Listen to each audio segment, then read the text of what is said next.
Imagínate por un momento caminando por los pasillos del Museo Egipcio de El Cairo. El aire huele a historia milenaria, tus pasos resuenan sobre el mármol frío, y entonces te detienes frente a una pieza que cambiaría para siempre nuestra comprensión del mundo antiguo. Es una estela de granito negro, de apenas 1,5 metros de altura. Parece modesta, casi insignificante entre las colosales estatuas de faraones que la rodean, pero esta piedra guarda un secreto que sacudiría los cimientos de todo lo que creíamos saber sobre el origen de una de las religiones más antiguas del mundo. ¿Puedes ver las inscripciones jeroglíficas grabadas hace más de 3.000 años? Entre esos símbolos ancestrales se esconde una sola palabra de 4 letras que haría temblar a arqueólogos e historiadores durante generaciones. Israel. La primera mención histórica de este pueblo fuera de los textos bíblicos. La estela de Merneptah del año 1208 a.C. no solo confirma que existieron, sino que ya eran lo suficientemente importantes como para que el faraón más poderoso de la tierra se jactara de haberlos derrotado. Pero aquí viene lo extraordinario. Si existían en 1200 a.C., ¿de dónde vinieron realmente? Cómo un grupo de tribus seminómadas logró forjar una identidad tan poderosa que sobreviviría a la caída de imperios, al exilio, a la dispersión y seguiría viva después de 3 milenios. Esta es la historia del nacimiento del judaísmo. Una historia que comienza mucho antes de Abraham, mucho antes de Moisés. Una historia que está escrita en piedra, enterrada en las arenas del desierto y grabada en el corazón mismo de la humanidad. Cierra los ojos y viaja conmigo al año 1200 a.C. Estamos en Canaán, esa franja de tierra prometida que se extiende entre el mar Mediterráneo y el río Jordán. El sol abrasa la piel, el viento arrastra el aroma de higueras y olivos, y en el horizonte se alzan las montañas de Judá como gigantes dormidos. Puedes escuchar el bullicio de las caravanas comerciales, mercaderes fenicios que transportan púrpura y marfil, egipcios que llevan oro y especias, comerciantes mesopotámicos con sus tablillas cuneiformes. Canaán no es solo una tierra, es un cruce de civilizaciones, un punto donde se encuentran los destinos de 3 continentes. Pero entre estas grandes potencias, en las colinas áridas de Judá y Samaria, algo extraordinario está sucediendo. Pequeños grupos de pastores y agricultores están desarrollando algo que el mundo nunca había visto antes. La idea de que solo existe un Dios. No es que no conocieran a otros dioses. Los cananeos adoraban a Baal, el señor de la tormenta. Rendían culto a Ashera, la diosa madre. Ofrecían sacrificios a Moloch en rituales que hoy nos estremecen.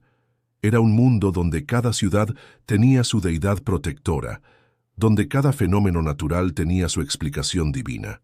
Y entonces aparecen ellos, los israelitas, emergiendo no como conquistadores extranjeros, sino como los propios hijos de esta tierra. La arqueología nos ha revelado algo fascinante. No llegaron de fuera, surgieron desde dentro. Eran cananeos que se atrevieron a pensar lo impensable. ¿Qué pasaría si solo hubiera un Dios tan poderoso que no necesitara de otros, tan universal que pudiera ser adorado en cualquier lugar, sin templos dorados ni estatuas ornamentadas? Era una idea tan radical, tan revolucionaria, que cambiaría el curso de la historia humana para siempre. Ahora imagina que eres un israelita del siglo XII a.C. Tu mundo está lleno de dioses. Cuando llueve, es Baal quien abre las compuertas del cielo. Cuando tu mujer no puede concebir, ofreces sacrificios a Ashera. Cuando la cosecha es abundante, agradeces a los dioses de la fertilidad. Pero algo está cambiando en tu corazón. Hay una voz interior, una convicción creciente que te susurra.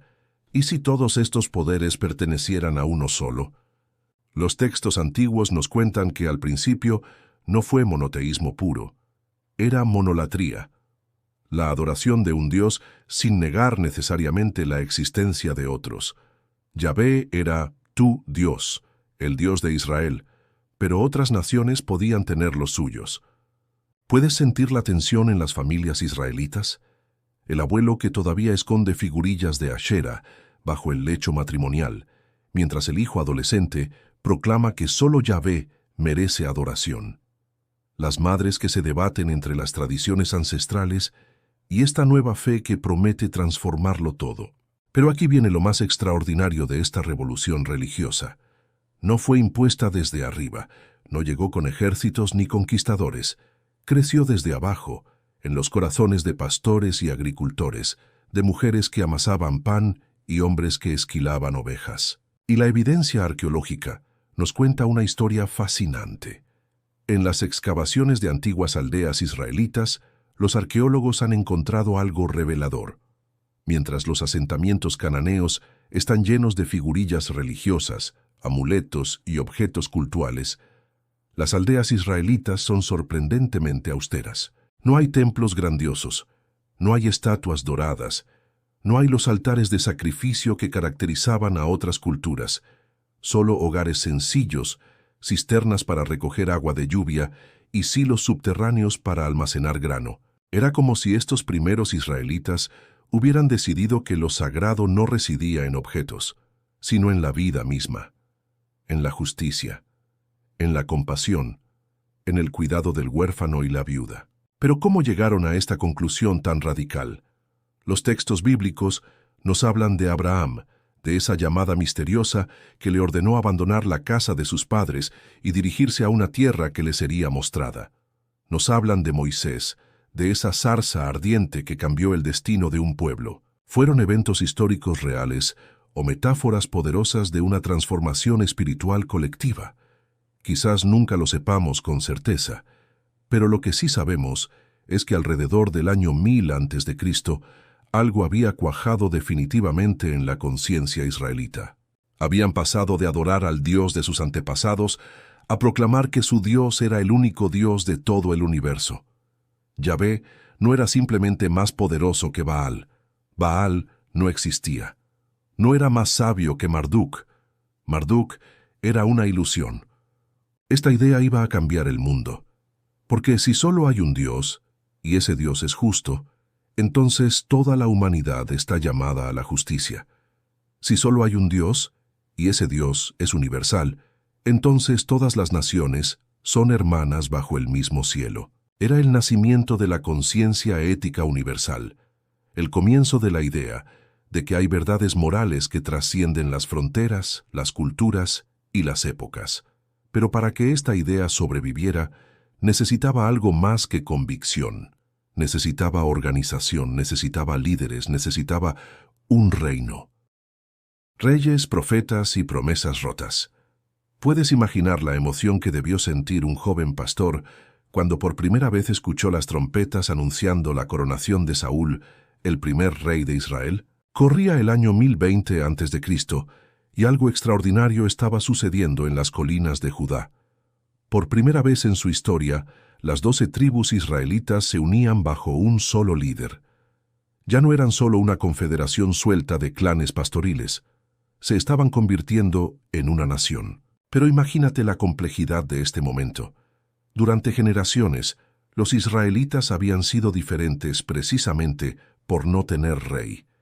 Mientras egipcios, babilonios y asirios se postraban ante faraones y emperadores divinos, ellos proclamaban que su único rey era Yahvé, y ahora pedían un rey humano. Los textos antiguos nos cuentan que el profeta Samuel se resistió amargamente. ¿No os basta con tener a Dios como rey?, les preguntaba. Pero el pueblo insistía, queremos ser como las demás naciones. ¡Qué ironía! Querían ser como los demás justo cuando su diferencia los hacía únicos en el mundo. Saúl fue ungido rey, pero su reinado estuvo marcado por la tragedia. Un hombre atormentado por la depresión, obsesionado por los celos, que terminaría quitándose la vida en las montañas de Gilboa. Su historia nos recuerda que el poder sin sabiduría es un camino hacia la destrucción. Pero entonces llegó David. ¿Has sentido alguna vez esa sensación de estar en presencia de alguien destinado a la grandeza? Los textos antiguos nos pintan a un joven pastor que tocaba el arpa para calmar el espíritu atormentado de Saúl, que se enfrentó al gigante Goliat armado solo con su fe y una honda. Y David no era perfecto. Cometió adulterio con Betsabé. Mandó asesinar a su esposo. Fue un padre ausente que no supo educar a sus hijos, pero tenía algo que lo distinguía, un corazón que buscaba genuinamente el rostro de Dios. Bajo su reinado, Israel se transformó de una confederación tribal en un reino próspero. Conquistó Jerusalén y la convirtió en su capital. Estableció una administración eficiente. Derrotó a filisteos, moabitas y amonitas.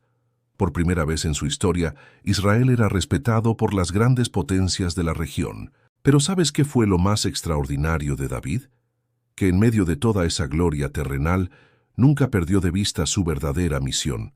Los salmos que se le atribuyen nos muestran a un hombre que luchaba constantemente por mantener su alma alineada con la voluntad divina.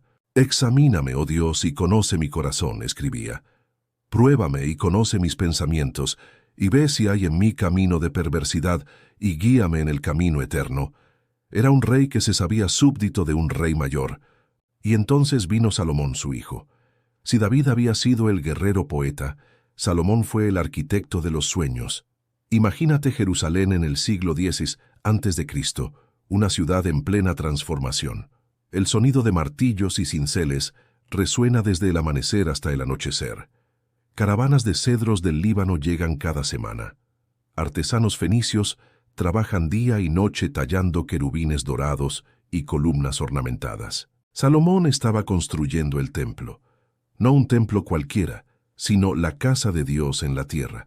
Un lugar tan sagrado, tan magnífico, que el mismo Yahvé descendería a habitarlo. Puedes imaginar el día de la dedicación, la emoción de los peregrinos que llegaban desde Dan hasta Beerseba, el humo de los sacrificios ascendiendo hacia el cielo, los levitas entonando cánticos que harían llorar de emoción a las piedras. Y en el momento culminante, cuando el Arca de la Alianza fue colocada en el lugar santísimo, los textos nos dicen que la gloria de Dios llenó el templo de tal manera que los sacerdotes no podían continuar ministrando.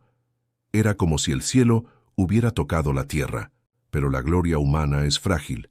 Salomón, el hombre más sabio de la tierra, cometió el error más tonto de la historia.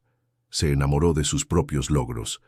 Construyó un harén de 700 esposas y 300 concubinas.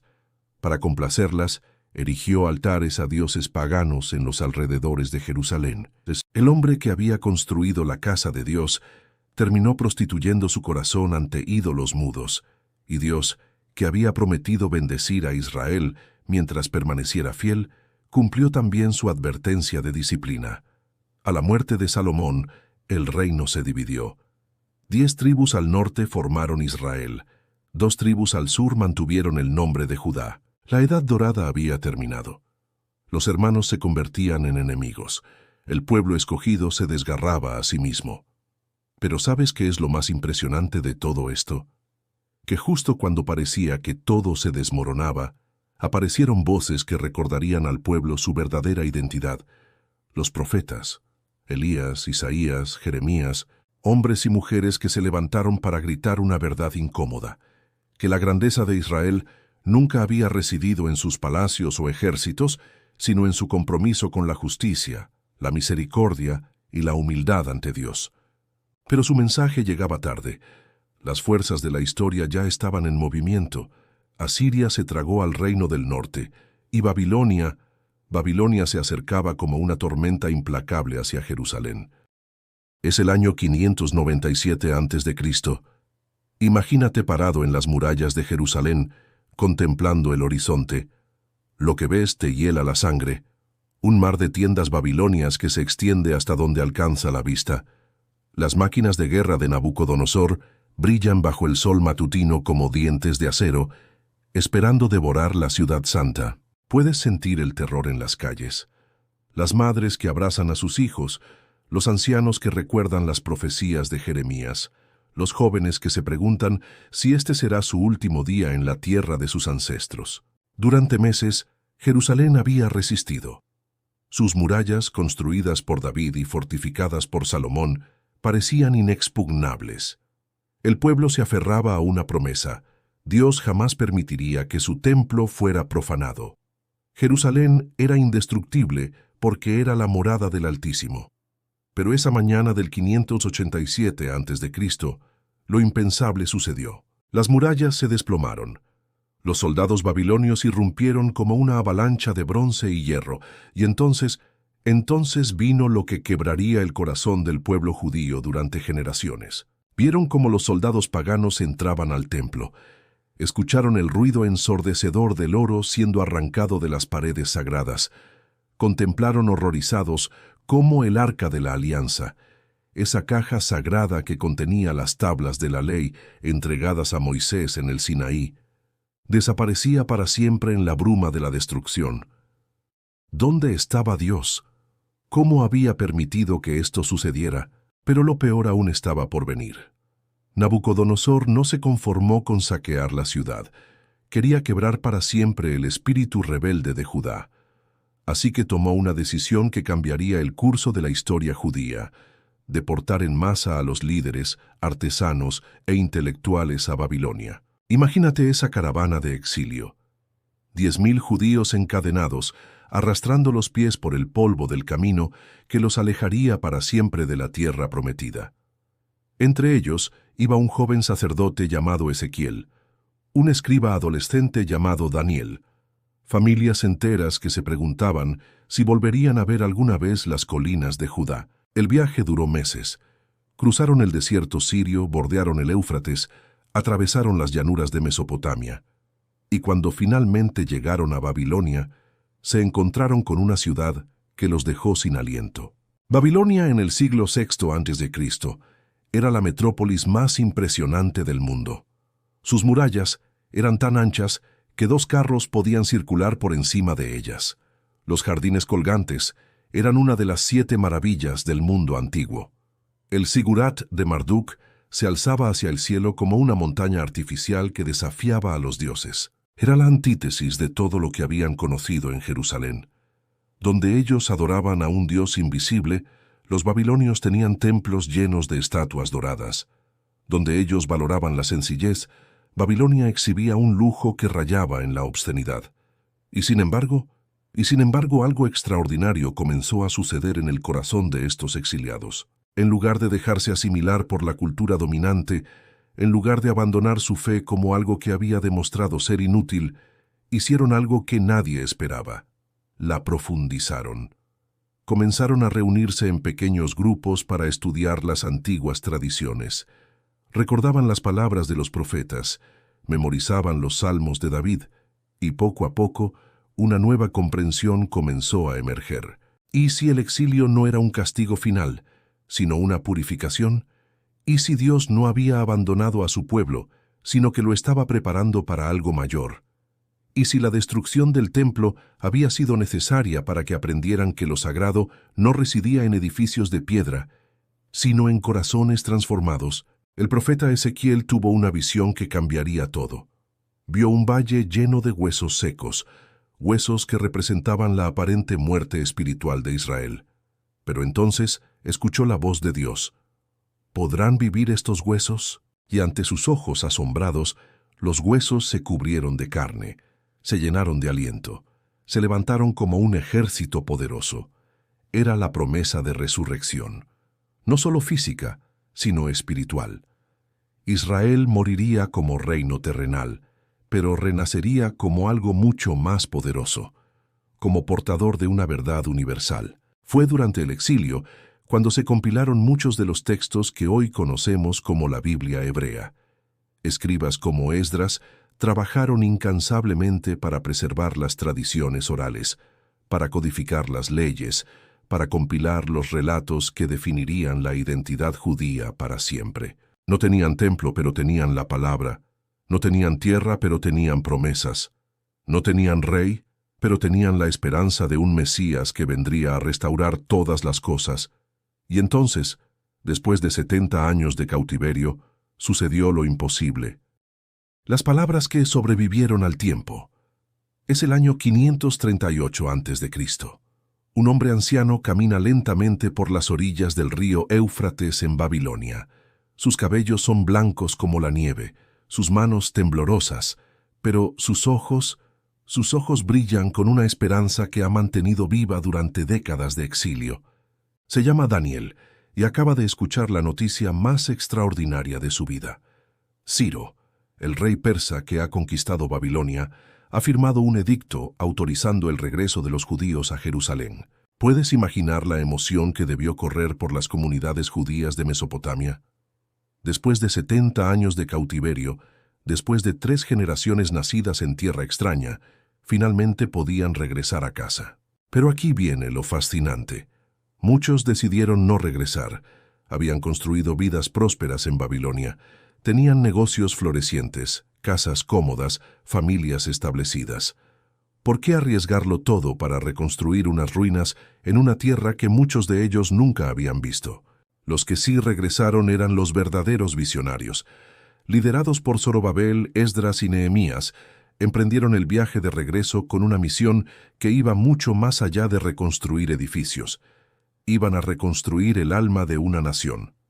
Imagínate su shock al llegar a Jerusalén.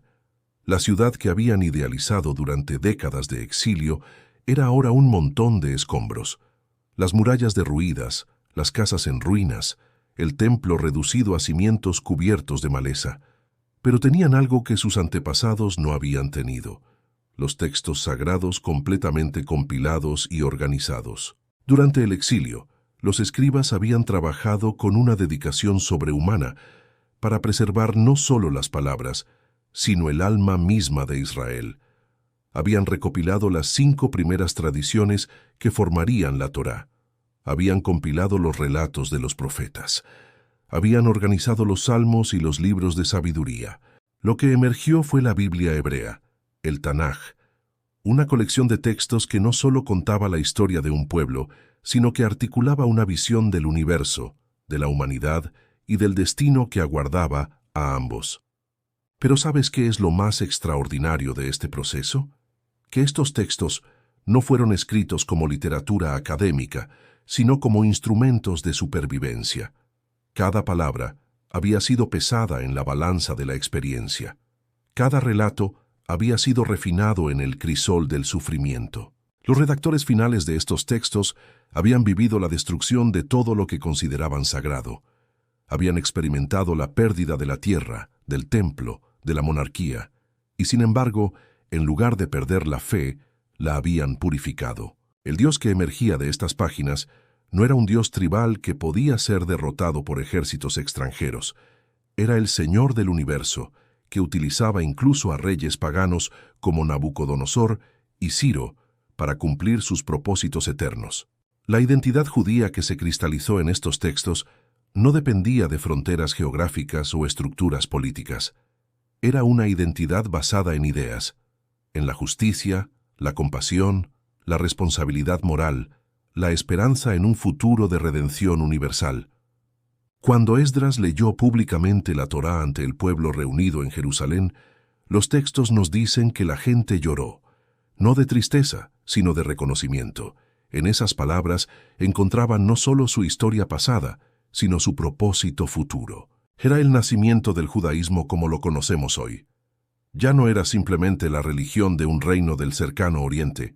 Se había convertido en algo revolucionario, una fe portable, basada en textos y principios que podía sobrevivir a cualquier catástrofe histórica. Y vaya que iba a necesitar esa fortaleza, porque en los siglos siguientes vendría la dominación griega, la persecución seleucida, la conquista romana, la destrucción del Segundo Templo, la dispersión por todo el mundo conocido.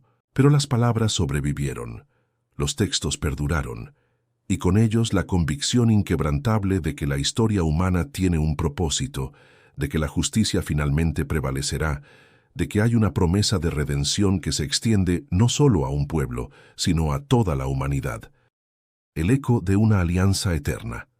Aquí estamos, 3 milenios después de aquella primera mención de Israel en la estela de Merneptah, y la pregunta que debería asombrarnos no es cómo nació el judaísmo, sino cómo ha logrado sobrevivir. Piénsalo por un momento. Los asirios que destruyeron el reino del norte desaparecieron hace siglos. Los babilonios que llevaron a Judá al exilio son apenas un recuerdo en libros de historia. Los griegos, los romanos, los bizantinos, los otomanos. Todos los imperios que una vez dominaron la tierra prometida se han desvanecido en el polvo del tiempo. ¿Y los judíos? Siguen aquí. No solo han sobrevivido, han prosperado. Han dado al mundo algunos de sus más grandes pensadores, científicos, artistas y humanistas. Einstein y Freud, Kafka y Chagall, Spielberg y Dylan. Todos herederos de una tradición que comenzó con pastores nómadas en las colinas de Canaán. Pero ¿sabes qué es lo verdaderamente extraordinario? Que el judaísmo no solo sobrevivió como tradición étnica o cultural, dio a luz a dos religiones hijas que transformarían el mundo, el cristianismo y el islam. 3 de cada 5 personas en el planeta Tierra hoy adora al Dios de Abraham. La revolución monoteísta que comenzó en los desiertos de Oriente Medio se convirtió en la fuerza espiritual más poderosa de la historia humana. Y sin embargo, a veces me pregunto si realmente comprendemos la magnitud de lo que estamos contemplando. Estos primeros israelitas no fueron simplemente innovadores religiosos, fueron arquitectos de la conciencia moral occidental. La idea de que todos los seres humanos son creados a imagen de Dios viene del judaísmo. El concepto de que la historia tiene un propósito y se dirige hacia una meta viene del judaísmo. La convicción de que los poderosos tienen obligaciones morales hacia los débiles viene del judaísmo. Cuando Martin Luther King Jr. habló de un sueño en Washington, estaba canalizando la visión profética de Isaías. Cuando Nelson Mandela luchó contra el apartheid, estaba aplicando principios éticos que se remontan al Éxodo. Cuando las Naciones Unidas declararon los derechos humanos universales, estaban secularizando verdades que los antiguos hebreos habían proclamado hace 3000 años. ¿Te das cuenta de que vivimos en un mundo moldeado por ideas que se originaron en las tiendas de pastores seminómadas? Pero quizás lo más impresionante de todo es cómo el judaísmo transformó nuestra comprensión del sufrimiento. Antes de los israelitas, el sufrimiento era visto como castigo divino o evidencia de abandono de los dioses. Los judíos desarrollaron una perspectiva completamente nueva: el sufrimiento como purificación, como llamado a la responsabilidad, como oportunidad de crecimiento espiritual. El libro de Job, escrito probablemente durante el exilio, plantea preguntas que aún nos persiguen. ¿Por qué sufren los inocentes? ¿Cómo puede un Dios bueno permitir el mal? ¿Cuál es el significado del dolor aparentemente sin sentido? Y aunque no ofrece respuestas fáciles, sí nos da algo aún más valioso: la convicción de que vale la pena hacer estas preguntas, de que el universo no es moralmente neutro, de que nuestro sufrimiento importa porque nosotros importamos.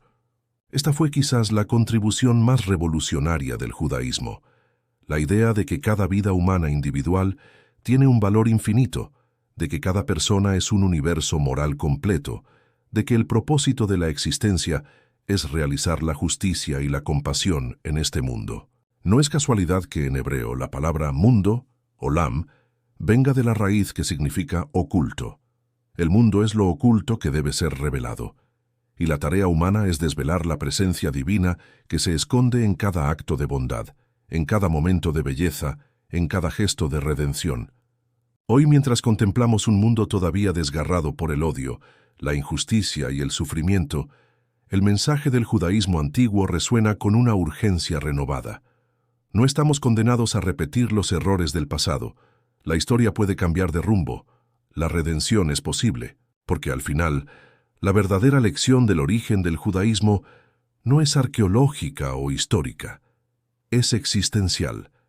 Nos recuerda que un pequeño grupo de seres humanos decididos puede cambiar el mundo, que las ideas tienen poder, que la fe puede mover montañas, que incluso cuando todo parece perdido, incluso cuando los templos se desploman y los exilios se multiplican, las palabras de verdad y justicia encuentran la manera de sobrevivir, de crecer, de transformar corazones en lugares y tiempos que ni siquiera podemos imaginar. La estela de Merneptah sigue ahí, en el Museo de El Cairo, susurrando su secreto a quienes tienen oídos para escuchar. Israel existe. Y 3000 años después, contra todas las probabilidades, contra todos los pronósticos, sigue existiendo. No como una reliquia del pasado, sino como una promesa viva de que lo mejor de la humanidad aún está por venir.